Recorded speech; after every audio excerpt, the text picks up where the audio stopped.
다른 역법과는 좀 다르게 저병은 이 세 가지 중 단 하나라도 부족하면 구사하기 힘들대요.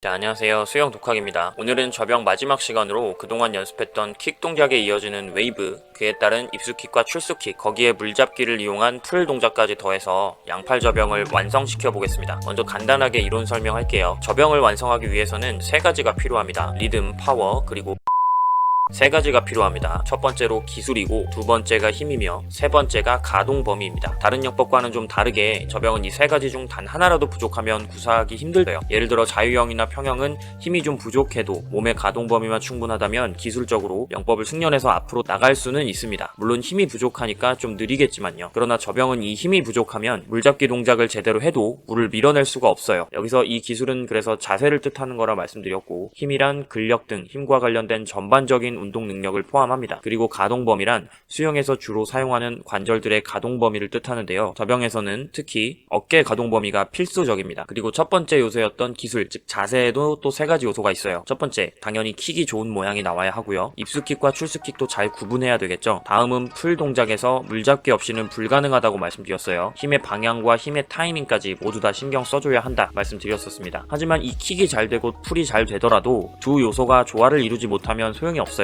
물론 이건 다른 영법도 마찬가지입니다. 그래서 킥과 풀이 각각 따로도 잘 돼야 하지만 같이 해서 영법을 완성하는 콤비네이션, 즉 킥과 풀의 타이밍이 맞는 것도 상당히 중요합니다. 그리고 콤비네이션 타이밍은 또 3개가 맞아 들어가야 해요. 다른 영법들은 킥풀의 타이밍만 맞으면 진행이 가능합니다. 하지만 저병은 추가적으로 부력의 타이밍이라는 것을 같이 맞춰 주어야 해요. 물론 비기너 스텝이 아닌 다음 스텝에서는 다른 영법들도 몸이 부력을 받아서 떠오르는, 부상하는 타이밍이 굉장히 중요해지는데요. 저병은 이 기초적인 단계에서부터 선택이 아닌 필수적인 요소입니다. 대략 정리해보면 이렇습니다. 저병을 완성하려면 힘, 기술, 특히 어깨의 가동 범위가 다 필요하고요. 그중 기술을 완성하려면 킥, 풀도 각각 잘 돼야 하지만 이 둘의 타이밍을 맞추는 콤비가 중요합니다. 그리고 이 콤비 타이밍이란 킥과 풀 맞추는 것뿐만 아니라 부력의 타이밍이라는 세 가지를 같이 맞춰 주어야 해요. 먼저 풀 동작을 간단하게 볼까요? 지난 시간에 밧줄 타기와 비슷한 설명인데요. 여러분이 수영을 끝내고 집에 가려고 물 밖으로 올라간다고 생각해보세요. 팔꿈치를 쭉 펴놓으면 올라가기 힘들 겁니다. 그리고 팔꿈치를 완전히 내려서 몸에 붙인 상태에서 팔을 펴는 힘만으로도 올라가기 힘드실 거예요. 이렇게 팔꿈치를 세워서 기역자 캐치를 하면 한 번에 쭉 올라가기가 쉽겠죠. 여기서 킥풀 타이밍 콤비네이션을 볼게요. 팔을 몸에 붙이는 힘으로 바닥을 밀어서 올라갈 때 밑에서 다리로 점프까지 해준다면 어떨까요? 훨씬 쉽게 많이 올라갈 수가 있겠죠. 이게 바로 캐치 이후 풀과 출수킥을 맞추는 타이밍입니다. 그리고 여기서 부력의 타이밍까지 맞춰볼게요. 실제로 우리가 저병을 할 때는 저항이 부족해요. 물은 고체가 아닌 유체이기 때문이에요. 그래서 추진과 출수를 하기 위해 충분한 힘을 얻으려면 이 부력의 타이밍을 이용해줘야 합니다. 자, 킥보드로 수영장에서 이런 장난 치시면 안 됩니다. 근데 킥보드를 이렇게 물속에 집어넣었다가 손을 놓으면 킥보드가 자체적으로 가진 부력 때문에 물 밖으로 튀어오릅니다. 이때 킥판을 수직이 아닌 약간 대각선 방향으로 눕혀놓는다면 어떨까요? 킥판이 부력을 받아 튀어오르면서 앞으로 날아가듯 전진될 겁니다. 이렇게 킥판을 대각선으로 기울여 놓은 각도가 우리가 웨이브 저병을 해서 출수킥을 차기 직전의 몸 모양과 같은 거예요. 우리 상체에도 폐가 공기를 담고 있기 때문에 킥보드와 같은 효과가 일부 나는 겁니다. 그래서 이 물 밖으로 튀어오르려는 타이밍에 맞춰서 킥과 풀을 같이 해주는 겁니다. 자, 그럼 이렇게 타이밍을 어떻게 맞춰야 하는지 보도록 하겠습니다. 먼저 부력의 타이밍은 제쳐두고 킥과 풀의 타이밍만 보도록 할게요. 제가 저병 킥과 캐치 풀 동작을 하나, 둘, 셋까지 박자를 붙였거든요. 킥은 하나, 둘, 셋까지 해서 내려차기, 올려차기, 뒤로차기 완성을 했고요. 풀은 둘, 셋으로 숫자를 붙인다고 말씀드렸어요. 무슨 말인지 잘 모르시겠다면 전 영상과 전정 영상, 비기너 스텝의 저병 영상들을 순서대로 참고해주세요. 팔 동작은 이렇게 가는 거예요. 둘에서는 평형처럼 팔을 벌렸다가 팔꿈치를 굽혀서 물을 잡았죠. 팔꿈치를 굽혀 잡는 캐치 부분은 잠시 빼고 팔을 벌리는 부분과 킥, 그러니까 웨이브를 맞춰볼 겁니다. 킥은 하나, 둘, 셋, 세 박자였는데 팔은 둘, 셋, 두 박자였어요. 그래서 둘에서 팔을 벌리기 시작을 하고 킥은 올려차기를 하면서 엉덩이가 내려가고요. 앞에 상체는 올라오는 시점입니다. 이 두 가지 방향의 움직임을 합쳐서 동시에 하면 돼요. 그러면 손이 V자를 그리듯 몸이 올라오게 되는 거죠. 이런 식으로요. 그리고 캐치까지 하면 이런 모양이 됩니다. 그리고 셋에서 푸시를 해줘서 출수를 하게 되죠. 셋은 잠시 빼놓고 계속 둘만 볼게요. 이 연습을 실제로 물속에서 할 때는 둘 하면서 웨이브로 올라오면서 팔을 벌리는 연습을 하면 되는 거예요. 다시 내려차기를 하면서 손을 모아주는 부분은 팔 동작은 연습할 게 없습니다. 하나에 그냥 원위치 하는 거예요. 둘 원위치, 둘 V 하나에 원위치. 킥은 계속 엉덩이를 들어주면서 내려차고 있지만 손은 그냥 원위치만 하는 겁니다.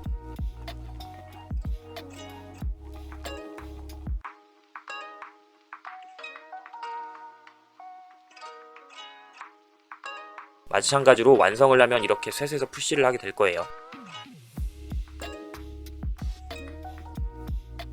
이번에는 하나, 즉 내려가는 웨이브 동작 없이 둘, 셋, 킥 풀의 타이밍만 맞출게요. 둘에서는 킥과 풀이 같이 힘쓸 준비를 하고 셋에서 점프하듯 튀어 오르는 거라고 말씀드렸죠. 하나에서 엉덩이를 들면서 내려가는 동작이 없기 때문에 자유형이나 평형처럼 그냥 수면에 떠서 움직이기만 하면 됩니다. 팔 동작의 푸시와 출수킥을 맞추는 셋 타이밍을 맞추는 게 포인트예요. 이번에는 벌리기만 하는 거 아니라 손을 모으기까지 해서 캐치를 해주고 푸시를 해줄 겁니다. 둘 동작에서 팔은 캐치를 하고 킥은 올려차기를 할 건데 사실 이 박자가 정확하게 맞지는 않아요. 웨이브도 앞에서부터 시작되는 거라 말씀드렸죠. 그래서 골반에서의 킥보다는 어깨에 붙어있는 팔 동작이 먼저 시작을 하게 되고요. 캐치는 벌렸다 모으는데 시간이 걸리는 반면에 올려차기는 살짝 들어주면서 엉덩이를 내리기만 하면 금방 끝이 납니다. 시간이 더 짧아요. 그래서 팔 동작과 올려차기를 동시에 시작하면 킥이 먼저 끝나게 되고 기다려야 하니까 타이밍이 잘 안 맞게 됩니다. 그래서 둘에서 팔 벌리기를 먼저 시작하고 올려차기와 동시에 팔꿈치를 구부려서 캐치한다고 생각해주세요. 캐치를 약간 두 박자처럼 생각하는 거예요. 팔을 벌리는 전반부가 아니라 팔꿈치를 구부려 손을 모으는 후반부에 올려차기를 해서 킥을 맞춰주는 거예요. 캐치 시작과 올려차기가 완전히 일치하진 않습니다. 아무튼 이 동작의 포인트는 둘에서 팔다리가 동시에 시작하는 것이 아니라 동시에 끝이 나고 셋에서 동시에 팔다리를 힘을 쓰도록 하는 것이 포인트입니다. 이번엔 수영장에서 보겠습니다. 아까 붙였던 하나 둘 박자에서 설명드린 대로 손이 V자를 그리도록 해주세요. 이때 사실 웨이브는 올려차기보다 가슴을 펴는 것이 먼저 시작된다고 말씀드렸죠. 어깨뼈를 활용해서 흉추를 최대한 펴주려고 노력을 하면 가슴이 활짝 벌어집니다. 그리고 이때 어깨뼈 때문에 자연스럽게 팔이 옆으로 벌어질 거예요. 이 어깨뼈와 팔의 관계에 대해서는 자유형 팔 동작에서 해부학적으로 좀 설명드린 바가 있어요. 아무튼 실제로 해보시면 가슴을 활짝 내미는 동작을 하면 팔이 저절로 벌어지는 게 느껴지실 거예요. 어깨 가동 범위가 충분하신 분들은 내가 팔을 벌리기 시작할 필요도 없이 가슴만 펼쳐줘도 되는 거죠. 즉 이게 자연스러운 타이밍이라는 거고요. 이것 때문에 흔히 저병을 지도하시는 분들이 가슴 눌러주기라는 표현을 많이 쓰죠. 저는 사실 별로 좋아하는 표현은 아닙니다만 직관적으로 이해하기 쉬운 표현인 것 같아요. 가슴을 눌러주는 느낌으로 활짝 펴면 팔이 자연스럽게 벌어지게 되고 그 동작에 연결해서 캐치를 해주면 됩니다. 근데 이 단계에서 내가 손팔을 어떻게 움직이는지 잘 모르시겠다면 시선을 들어서 앞을 보면서 V자로 팔이 벌어지는지 확인하면서 하셔도 돼요. 물론 실제로 저병할 때는 이렇게 너무 일찍 시선이 앞으로 가는 건 좋지 않아요. 물에 저항을 받기 때문이죠. 이번에는 둘, 셋 박자 맞추기를 다시 해보겠습니다. 물속에서 팔이 벌어지기 시작을 하고 하나, 내려차기가 없죠. 그래서 웨이브, 즉 가슴 눌러주기가 없기 때문에 그냥 내가 팔을 일부러 벌려주면서 시작하시면 돼요. 캐치와 올려차기 시에는 마치 평형킥을 하듯 엉덩이가 살짝 가라앉는 걸 느끼시고요. 푸시, 셋에서 푸시와 출수킥을 할 때 추진력이 나오면서 다시 하체가 떠오를 겁니다. 무게중심이 잠깐 뒤로 넘어갔다가 앞으로 넘어오는 거예요. 마치 평형킥 할 때처럼요. 그리고 셋에서 추진력이 나오면 바로 일어나거나 팔을 돌리지 마시고요. 추진력이 사라지거나 가라앉을 때까지 잠깐 기다려 보셔도 돼요. 그래서 한 사이클로 추진하는 거리를 점점 늘려보시는 겁니다. 팔다리의 힘을 강하게 쓰려고 하셔도 좋지만 그것보다는 킥풀의 타이밍을 맞춰주도록 계속 연습을 해주세요. 푸시 이후 팔은 몸에 최대한 붙이면서 저항을 줄이는 연습도 함께 될 거예요. 물론 킥과 풀 따로따로도 자세가 중요하죠. 킥은 발등이 물 밖으로 나오지 않게 물속에서, 캐치를 포함한 풀 동작은 당기면서 힘을 쓰는 게 아니라 뒤로 밀면서 힘을 씁니다. 손이 물 밖으로 나올 때까지 끝까지 밀 필요는 없어요. 팔꿈치는 갈비뼈에, 손은 허벅지에 붙이면서 마무리합니다. 이렇게 하나 둘 그리고 둘 셋 타이밍만 맞춘 것은 킥과 풀의 타이밍만 맞춘 거였죠. 자, 그럼 이제 부력의 타이밍까지 맞춰보도록 하겠습니다. 하나 둘 셋을 한 번에 연결해 줄 거예요. 앞에 두 연습을 그냥 연결한다 생각하시면 됩니다. 둘의 캐치, 셋의 푸시. 이때 킥은 자연스럽게 웨이브 박자에 맞춰주시면 돼요. 웨이브가 있기 때문에 몸이 내려갔었죠. 그리고 올라오면서 킥판이 튀어오르듯 대각선으로 올라옵니다. 지난 시간에 봤던 대로 뒤로 밀면서 몸이 앞으로 전진하며 올라오게 되는 겁니다.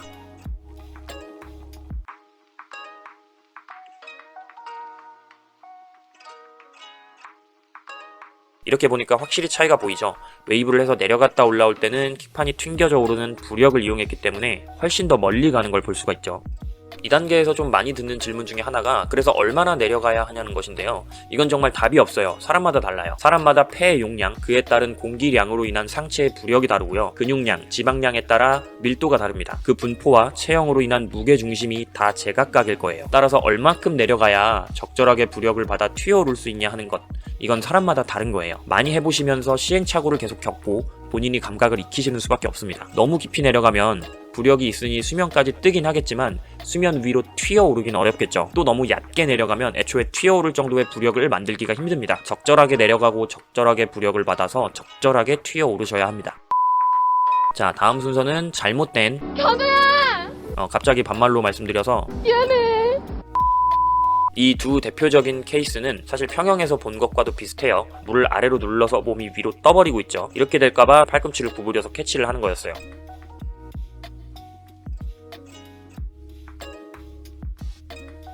그 다음은 팔꿈치를 구부려 캐치를 하긴 했지만 밀 때가 아닌 당길 때 힘을 쓰는 실수죠. 아까 봤던 것보다 훨씬 앞으로 안 나가는 느낌이 들죠. 힘을 쓰는 방향뿐 아니라 타이밍을 맞춰주는 것도 이래서 중요했어요. 자, 이번엔 아까 완성한 물속 동작에 되돌리기까지 붙여서 콤비 동작을 완성해 볼게요. 하나, 둘, 셋에서 팔을 되돌리고 기다립니다. 이때 중요한 건 되돌리기 이후에 다시 내려차기를 하면서 두 번째 사이클을 시작하는 게 아니라 되돌리기까지만 해서 팔다리를 쭉 뻗은 유선형 자세로 유지하는 거예요. 이 자세에서 또 나아가는 거리를 최대한 길어지도록 연습을 해보는 겁니다. 되돌리기까지 조금 잘못해서 팔이 저항을 만들 수도 있지만 캐치풀 동작을 잘못해서 애초에 속도가 많이 안 나올 수도 있어요. 그런데 한 사이클을 잘못했을지라도 다음 사이클을 시작하면서 웨이브, 즉 내려차기를 해버리면 추진력이 새로 발생을 하겠죠. 그래서 내가 방금 한 사이클을 제대로 한 건지 아니면 한 사이클은 제대로 못했는데 그 다음 사이클에 내려차기로 웨이브를 만들면서 추진력을 만든 건지 확인할 수가 없습니다. 다른 사람은 보면 알겠지만 지금 초급자인 여러분은 스스로 판단이 안 되겠죠. 그래서 한 사이클만 하고 멈춰보는 거예요. 최대한 앞으로 멀리 전진이 되는지 확인합니다. 마치 평형킥을 한번 차고 최대한 앞으로 전진하면서 기다리는 것과 비슷하죠. 이렇게 한번 발생한 추진력이 줄거나 없어질 때까지 기다리는 것을 수영에서는 글라이딩이라고 합니다. 운전할 때도 엑셀을 밟았다가 발을 떼면 속도가 남아있으니까 차가 계속 앞으로 가잖아요. 이때 주행 속도, 즉 추진력은 줄어들겠죠. 엑셀에서 발을 뗐으니까요. 하지만 연비는 올라가게 됩니다. 즉 글라이딩이란 속도가 아닌 효율을 높여주는 수영에서 아주 중요한 개념이에요. 이번에는 일어나면서 계속 가지 않고 영법으로 연결을 해볼 건데요. 먼저 또 글라이딩을 하면서 기다리면서 연결합니다. 이유는 똑같아요. 한 사이클을 제대로 했는지 확인하는 거예요. 하나, 둘, 셋. 하나, 둘, 셋. 하나, 둘, 셋. 한 사이클로 속도가 다 죽었는데 다음 사이클에 내려차기를 시작해서 강제로 계속 간다면 마치 여러분이 수영을 처음 출발할 때 벽을 차지 않고 출발하는 거랑 똑같습니다. 벽을 차면서 속도를 만들면서 시작하면 쉽죠. 저병도 마찬가지로 한 사이클이 끝났을 때 글라이딩이 가능하다면 속도가 남아있다는 뜻이니까 그 다음 사이클을 하기가 편해집니다. 근데 그렇지 못하다면 그 다음 사이클에서 내려차기로 속도를 다시 처음부터 만들어야 하니까 너무 과도하게 긴장돼서 킥을 강하게 차려고 할 수가 있어요. 그래서 지금은 동작을 매끄럽게 연결하면서 앞으로 나가는 게 중요한 게 아니라 한 사이클을 내가 정확하게 잘하고 글라이딩을 주어서 거리를 늘려나갈 수 있는지 확인하면서 연습하는 게 가장 중요한 포인트예요. 사실 2단계까지만 오셔도 저병은 거의 다 했다고 볼 수 있기 때문에 조급하게 생각하지 마시고 2단계에서 충분히 글라이딩을 늘리는 연습을 해주세요. 그렇게까지 잘 됐다면 그 다음에야 연결을 해줄 겁니다. 스트로크끼리 완전히 자연스럽게 연결해서 끊기지 않고 매끄럽게 갈 거예요. 하나, 둘, 셋, 하나, 둘, 셋, 하나, 둘, 셋. 글라이딩이 없죠. 2단계에서 이렇게 잘 되지 않는다면 다시 전 단계로 돌아가서 글라이딩 늘리는 연습을 필수적으로 하셔야 됩니다. 대부분 여기서 수영을 처음 시작하신 초급자나 아니면 단체 강습에서는 개인차가 있기 때문에 어쩔 수 없이 다 같이 진도를 나가려고 오리발을 신는 경우가 있어요. 제가 이번 편이 아닌 다음에 별책 브로그로 한번 수영 장비의 활용에 대해서 말씀을 드릴 건데 사실 수영을 처음 배우는 데 있어서 오리발은 잘만 사용하면 아주 좋은 훈련 도구가 될 수 있지만 잘못 사용하면 오히려 수영의 완성을 망쳐버리는 결과가 나옵니다. 저병과 관련해서 간단하게 말씀드리면 초급자가 힘과 기술, 어깨 가동 범위 이 세 요소가 부족하니까 풀 동작으로 충분히 추진력을 만들기 어려워서 킥에서 더 추진력을 만들려고 할 수가 있어요. 그래서 입수킥이든 출수킥이든 오리발을 신고 뻥뻥 킥을 차버릴 수가 있어요. 왜냐하면 오리발로 저항을 많이 만들어지기 때문에 킥을 차면 차는 대로 쑥쑥 나가거든요. 그렇게 킥에 의존해서 다리 힘으로 저병을 하시다 보면 오리발 없이는 저병을 할 수 없는 바보가 돼버리는 거예요. 영법도 늘지 않고요. 힘, 기술, 어깨 가동 범위, 세 요소 중 아무 요소도 발전이 없습니다. 그래서 절대 오리발에 의존하지 마시고 한 사이클씩 글라이딩 거리를 늘려가는 연습을 해주는 게 필수적입니다. 이러면 기초 단계에서의 무호흡 저병은 완성됐어요. 누르기 실수, 당기기 실수는 동일하고요.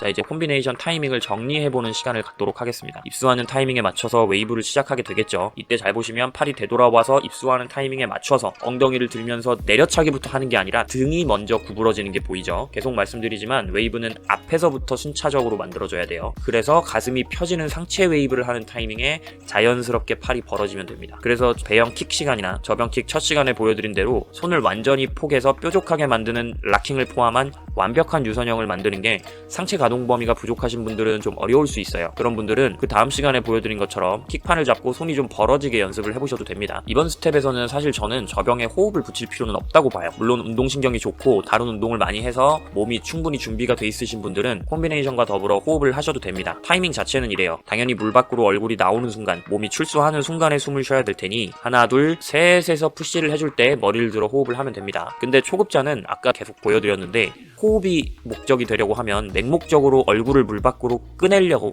머리를 치켜드는 경향이 있기 때문에 누르기 실수나 당기기 실수를 할 수가 있어요. 이건 평형 풀 동작에서도 보여드렸죠. 그런데 사실 자유형이나 저병이나 무게중심 혹은 동작의 난이도 면에서 호흡을 하지 않는 자세가 훨씬 쉬운 수형입니다. 선수들도 시합에서 기록 단축을 하기 위해서 무호흡을 많이 하죠. 저희는 초급자니까 기록 단축을 위해 무호흡을 하는 건 아니지만 동작의 난이도를 낮추기 위해서 추천드려요. 콤비 타이밍이나 힘 혹은 가동 범위가 완전히 갖춰져서 저병을 완벽하게 구사하기 전까지는 무호흡 저병을 하는 걸 추천을 드립니다. 어차피 아까 보여드린 대로 한 사이클로 글라이딩 늘리는 연습이 중요하다 그랬죠. 한 두세 번 정도 하다가 숨 차면 일어나셔도 돼요. 혹은 평형 팔 동작으로 숨을 쉬어주셔도 되고 양팔 저병 몇 번 하다가 한팔 저병으로 바꿔서 자유형으로 사이드 호흡 하셔도 되고요. 지금 굳이 저병 동작 자체가 잘 안 되는데 호흡까지 붙이려고 하실 필요가 없다는 거예요. 난이도를 한 단계 낮추자는 겁니다. 일단 그래도 다음 시간에 저병 호흡을 소개해드리긴 하겠습니다. 별로 어렵지 않으신 분들도 계실 테니까요. 그래서 다음 시간에는 양팔 저병의 호흡 부분과 또 여러분이 좀 오래 기다리셨을 자유형 팔 꺾기라고 많이 부르는 동작을 할게요. 저는 이걸 팔 꺾기가 아니라 팔 떨어뜨리기라고 부르길 좋아하는데 정식 명칭은 그냥 하이엘보 리커버리라고 합니다. 이 두 내용 다 진짜 별 내용이 없고 금방 끝나기 때문에 다음 시간에는 정말로 이 두 내용 다 다루겠습니다. 날씨가 많이 추워졌죠? 여러분 감기 조심하시고요. 12월 계획도 잘 세우시길 바랍니다. 여러분이 요즘 생각하시는 그거 있잖아요. 그거 내년부터 시작하지 마시고요. 다음 달부터 시작하지 마시고요. 오늘 지금 시작하세요. 감사합니다. 수영 독학이었습니다. 숙박.